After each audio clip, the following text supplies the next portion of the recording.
Silakan taati hukum, tetapi jangan sampai berhenti di situ tok. Hormati orang tua, bapak ibu hormat, gemblung ya ngono. Menghormati dengan hati, cinta, kasih pada orang tua. Itulah cara kita menghormati, bukan hormat ketemu bapak ibu hormat. Nek anaknya polisi, bapaknya polisi ya mungkin iya. Tapi kalau kita kan tidak begitu. Hukum yang kita baca, kitab suci yang kita baca membantu kita semakin dekat dengan Allah. Bukan hanya menjadi pagar kita untuk tidak berdosa. Maka mari saudara sekalian, hukum kita sikapi, kita taati bukan demi hukum itu sendiri, tetapi demi kebaikan bersama. Kalau seperti Pak Ijo, taatilah hukum demi keselamatanmu.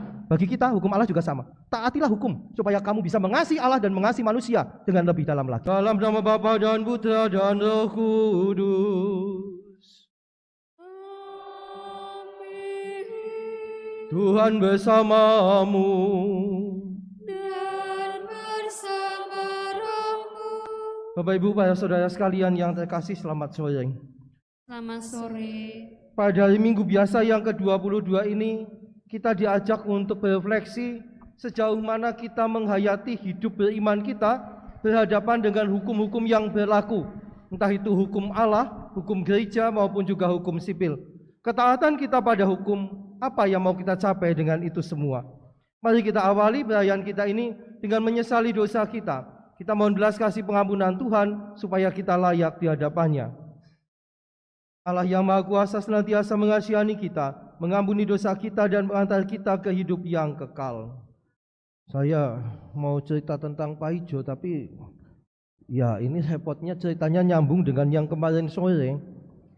Jadi kemarin sore itu kan saya cerita 3 hari yang lalu si Pak Ijo itu ditelepon Mbah Bejo, membantu Mbah Bejo mengembalikan bantuan sembako dan obat dari paroki karena Mbah Bejo merasa dia masih mampu dan ada orang lain yang butuh. Nah, Mbah Bejo itu isoman karena dia positif COVID. Hari ini Pak Ijo itu jengkel betul dengan kucing. Kenapa dengan kucing? Mbah Bejo itu positif COVID gara-gara ngoyak-ngoyak kucingnya dolan yang pasar sedino ping 3. Dia kena COVID. Nah sekarang pagi tadi, sehabis misa pagi, misa online, Pak Ijo itu maksudnya mau mengantarkan tadi sembako dan obat-obatan kembali ke gereja. Boncengan kalau tulkiem, jalannya sepi. Nah, sampai di perempatan, dilalah lampunya murup abang. Tapi Pak Ijo yang idak rem, tetap mandan ngebut. Si tulkiem sudah aduh, ala. Mas, abang, kalau yang polisi ini bablas baik. Dilalah. Sudah tinggal lewati garis marka itu, lampu abang itu, kucing nyebrang. Tabrak kucingnya melayu. Pak Ijo dengan tulkiem gelangsaran nang kono. Itu sudah mangkel. Dilalah ana tukang becak nyedek. Mas, mulane aja pecicilan. Wong lampune abang kok tetep bablas. Pak Ijo menjawab, "Lah Pak, wong rumangsaku ya ana polisi niki, ora bakalan ditilang." Tukang becak ngomong, "Mas, neng kene perapatan ki ora usah dijagani polisi. Di sana lampu abang ijo kae manut." Pak Ijo semakin jengkel. Wis nabrak kucingnya selamat, sing gelangsaran dekne si diomong tukang becak pecicilan maning. Bapak Ibu dan saudara sekalian yang terkasih, kejengkelannya Pak Ijo ini sebetulnya kalau dipikirkan juga seringkali mungkin juga kita alami. Yang namanya jatuh, apalagi jatuh di muka umum itu hal yang memalukan. Sudah jatuh di muka umum masih diomong wong. Tetapi kalau kita lihat apa yang dikatakan tukang becak itu tadi ada betulnya juga. Pak Ijo itu kan ngeyel, dia nabrak lampu abang karena rumangsane ning kono ana polisi sing jaga, ora bakalan ditilang. Jebulana kucing nyebrang. Kucingnya tidak salah karena kucingnya nyebrang ning zebra cross malahan. Kadangkala kita juga seperti Pak Ijo. Kewan kalau menungso malah lebih tertib kewane. Saya suatu ketika itu punya kesempatan dolan ke Thailand. Saya kagum di depan hotel itu dekat perempatan juga. Ada anjing yang setiap pagi berangkat sampai ke perempatan, nunggu lampu abang, nyebrang zebra cross. Dari sana begitu nyebrang, ini balik maning. Karena dia yang dituju itu yang di sebelah situ, tapi dia tidak nyebrang jalan loh, tidak nyebrang sembarangan. Nanti kalau sudah sore itu jam-jam 3, dia jalan lagi, ini anjing, sampai zebra cross, nunggu lampu abang, nyebrang maning, belok kanan. Saya mengatakan, hebat yo, kirik neng Thailand ki hebat, nyebrang wae lewat zebra cross. Padahal manusia di Indonesia, ono zebra cross, ono jembatan penyeberangan, nyebrang bae. Nah, kenapa bisa terjadi demikian? Karena pola pikir kita tampaknya seperti pola pikirnya Pak Ijo. Saya itu taat hukum supaya tidak dihukum. Saya ini mengikuti aturan supaya kelihatan baik, supaya kelihatan tertib. Tetapi manut aturannya itu bukan dari dalam hati kita. Jadi mung sing penting ora ditilang. Sing penting aku nang wong dianggap wong sing tertib. Itulah sebetulnya yang dikritik oleh Yesus berkaitan dengan orang Farisi tadi. Mereka soal adat istiadat, ketentuan hukum aturan dan manut banget. Jangan lupa, tadi yang disebut itu hanya beberapa. Sampai sekarang ini kita masih tahu yang namanya hukum Sabat. Sabat itu tidak boleh bekerja sama sekali. Berjalan pun ada aturannya sekian langkah maksimal, tidak boleh lebih dari itu. Kalau Bapak Ibu Saudara sekalian nanti kesempatan dolan ke Tanah Suci, kalau sudah tidak pandemi tentu, main ke Israel sana, kita akan menemukan di hotel-hotel itu ada lift Sabat. Kayaknya saya pernah cerita itu. Lift Sabat itu untuk apa? Lift yang digunakan khusus pada hari Sabat. Bedanya apa? Bedanya lift Sabat itu tidak perlu dipencet, wes jalan dewek. Saya pernah mencoba dan kapok. Jadi lantai bawah saya itu hotel di lantai 27 atau 30. Masuk, tidak usah dipencet, nunggu sekian detik, sekian menit, nutup lawangnya. Munggah. Lantai 1. Tidak ada yang mencet, buka. 1 menit, nutup lagi. Begitu terus. Sampai lantai ke-7 aku metu. Sudah 8 menit baru sampai lantai 7. Kenapa? Karena bagi orang Yahudi, mencet tombol lift itu sudah termasuk bekerja dan itu nggak boleh. Maka manut banget. Hari Sabat tidak boleh masak. Maka hari Sabtu itu kan Sabat. Masakannya itu dimasak Jumat malam. Jumat malam itu panganannya sianget. Nek dino setu isuk setu awan, anyep kabeh adem kabeh. Nget-ngetan aja nggak boleh diinget. Apa adanya dimakan. Karena mereka mengikuti aturan saja. Yang dikritik oleh Yesus itu, kamu itu ikut aturan tetapi hatimu tidak memahami apa yang diatur di situ. Hukum Tuhan ditaati, tetapi dia tidak tahu bagaimana hukum ini sebetulnya mau membantu kita menjalin relasi dengan Allah. Maka dikatakan yang paling penting itu kan sebetulnya bukan ya taatnya itu ya penting gitu ya, tapi di balik ketaatan itu harus ada relasi yang lebih dekat. Karena kalau hanya taat-taat tok, jangan-jangan nanti seperti Pak Ijo tadi, taatnya supaya tidak dihukum. Saya menaati hukum Tuhan supaya saya tidak dijatuhi hukuman oleh Allah. Itu sesuatu yang salah. Di malam dalam misa Sabtu saya mengatakan hati-hati ya, kita ini seringkali merasa kalau sudah tidak melanggar hukum lalu sudah menjadi orang baik. Ini kan para suster yang ngajar di sekolah-sekolah tuh yo.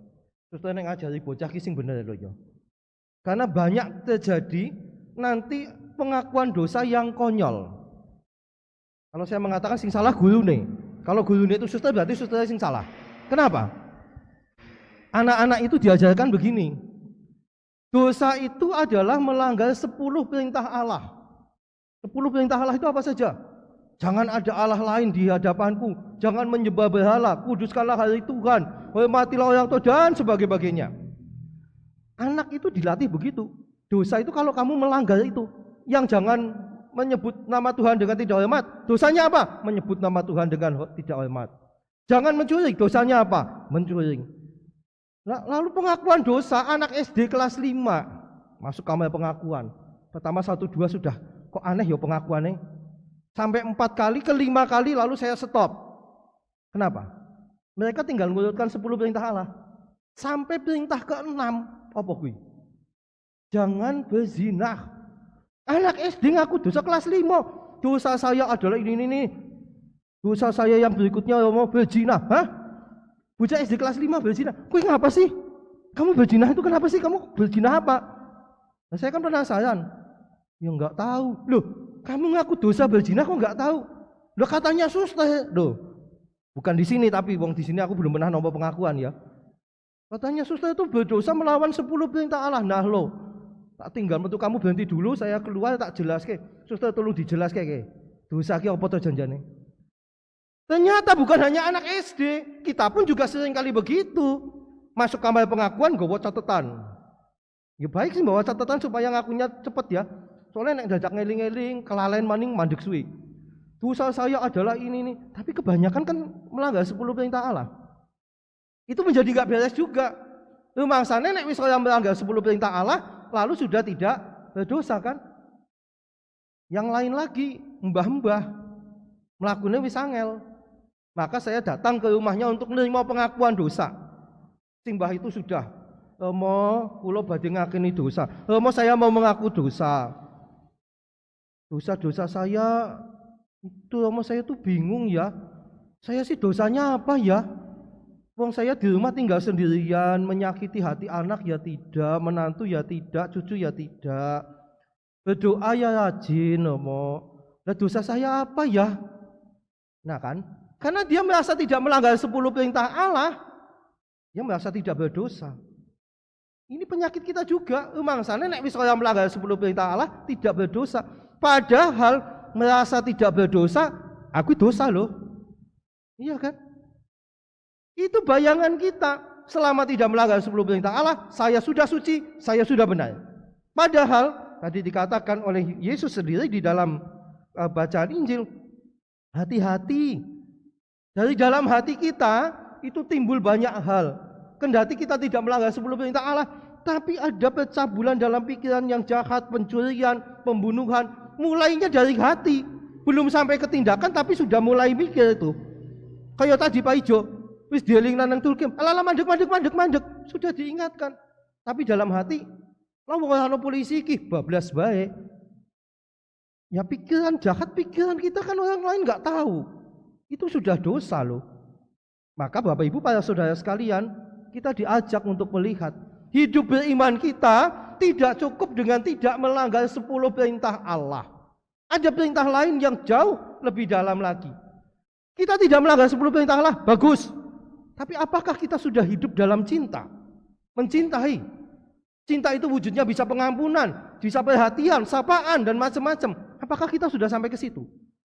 Bahwa saya tidak nyolong, saya tidak berzina, tidak itu, iya oke, itu bagus. Tapi kan harus lebih. Lebihnya mana? Saya mencintai dengan hati, dengan sapaan, bantuan yang bisa saya berikan. Itu harus sampai ke situ. Mazmur tanggapan yang tadi dinyanyikan, Tuhan, siapa boleh diam di kemahmu? Siapa tinggal di gunungmu yang suci? Siapa? Ternyata dikatakan orang yang berlaku tidak bercela. Mereka yang melakukan apa yang adil, mengatakan kebenaran dengan segenap hatinya, tidak menyebarkan fitnah dengan lidahnya. Jadi ternyata yang boleh tinggal di dalam kemah Tuhan di gunung yang suci itu bukan orang yang menaati 10 perintah Allah tok, tetapi ini cinta kasih yang membuat dia hidup tidak bercela, adil dengan segenap hati. Karena sekali lagi, kalau kita salah memahami, maka hukum ditaati hanya sebagai hukum. Yang penting taat hukum supaya tidak dihukum. Tetapi mestinya hukum kita taati supaya kita bisa lebih maksimal mengabdi Allah. Supaya kita bisa lebih maksimal mengasihi sesama kita. Aijo menjadi contoh bagi kita, contoh yang jelek jangan diikuti. Taat hukum hanya supaya kelihatan baik. Kelihatan oleh polisi tidak melanggar, tidak ada polisi, langgar saja. Penyakit seperti ini yang kayaknya seringkali menghinggapi kita. Maka hati-hati Bapak Ibu Saudara sekalian. Saya tidak mau mengatakan jangan taat hukum, tidak. Silakan taati hukum, tetapi jangan sampai berhenti di situ tok. Hormati orang tua, bapak ibu hormat, gemblung ngono kuwi. Menghormati dengan hati, cinta, kasih pada orang tua. Itulah cara kita menghormati, bukan hormat ketemu bapak ibu hormat. Nek anaknya polisi, bapaknya polisi ya mungkin iya. Tapi kalau kita kan tidak begitu. Hukum yang kita baca, kitab suci yang kita baca, membantu kita semakin dekat dengan Allah. Bukan hanya menjadi pagar kita untuk tidak berdosa. Maka mari saudara sekalian, hukum kita sikapi, kita taati bukan demi hukum itu sendiri, tetapi demi kebaikan bersama. Kalau seperti Pak Ijo, taatilah hukum demi keselamatanmu. Bagi kita hukum Allah juga sama. Taatilah hukum supaya kamu bisa mengasihi Allah dan mengasihi manusia dengan lebih dalam lagi. Amin. Bapak Ibu dan saudara sekalian, ini kan kemarin saya menggunakan istilah misa sapu jagat yang ini. Misa tambahan karena ada yang membutuhkan dan belum kebagian gitu ya. Tetapi memang saya sedikit menyesalkan, ya bukan sedikit banyak lah ya. Pagi tadi itu yang daftar 51, yang tidak datang 20. Lah ini kan artinya apa? Maaf ya, itu tanpa sengaja lalu merampas orang lain yang mau ikut misa pagi, tiwas kebek, jebul pada orang mangkat. Kalau memang halangan oke lah, tapi bahwa sampai 20 itu yo lah seket ngilang 20. Kalau memang halangan oke lah, tetapi untuk itu saya mohon karena kedepannya kita juga menggunakan Google Form juga. Ditimbang-timbang sungguh apakah waktu itu kira-kira bisa atau tidak gitu loh. Nek memang enggak bisa, ya sudah cari waktu lain, biar yang lain masuk begitu ya. Maka tolong ini juga disampaikan kepada teman-teman yang lain supaya memberi kesempatan, kan hanya 3 kali 50, 150. Kalau ada yang lain mau ikut sudah dibatasi ya. Yang sekarang ini pendaftarannya 45. Saya enggak tahu yang hadir berapa. Tapi kayaknya lebih banyak daripada pagi tadi. Tadi pagi jam kosong melompong-melompong itu. Nah kalau ini kosong memang kan bangunan gereja kan abot sesisih ya toh, abot buri biasa, maka semua berkumpul di belakang lah itu. Ini mbok wedi mbok kemone rabies biasanya. Biasanya depan tidak berani karena apa? Takut ditanyai gitu loh. Aman kok, saya nggak tanya-tanya kok, tenang saja. Sekali lagi ke depan kita tetap menggunakan Google Form. Silakan diisi cepet-cepetan. Tapi bukan hanya cepet-cepetan toh, yang memang saya akan berangkat gitu loh. Mereka mau cepet-cepetan kok kaya cermat kayak cepet tapi salah ya eman-eman. Maka silahkan ini disampaikan kepada teman-teman yang lain. Saya berterima kasih Anda yang sudah daftar lalu hadir di sini. Ini contoh yang baik gitu ya. Maka semoga ke depan juga akan menjadi lebih baik lagi. Minggu depan tetap ada 3 misa. Kepada anak-anak yang sudah komuni, saya kira baiklah ikut misa, tidak usah nunggu vaksin ya. Lubang pancen urung wayah divaksin sih. Nah itu. Bagi yang sakit karena sakit lalu tidak bisa vaksin, ibu hamil, saya kira masih bisa dikasih kesempatan begitu. Ini catatan saya. Terima kasih atas kebersamaan dan doa-doa kita pada perayaan Ekaristi ini. Kita tutup perayaan ini dengan mohon berkat Tuhan. Tuhan bersamamu.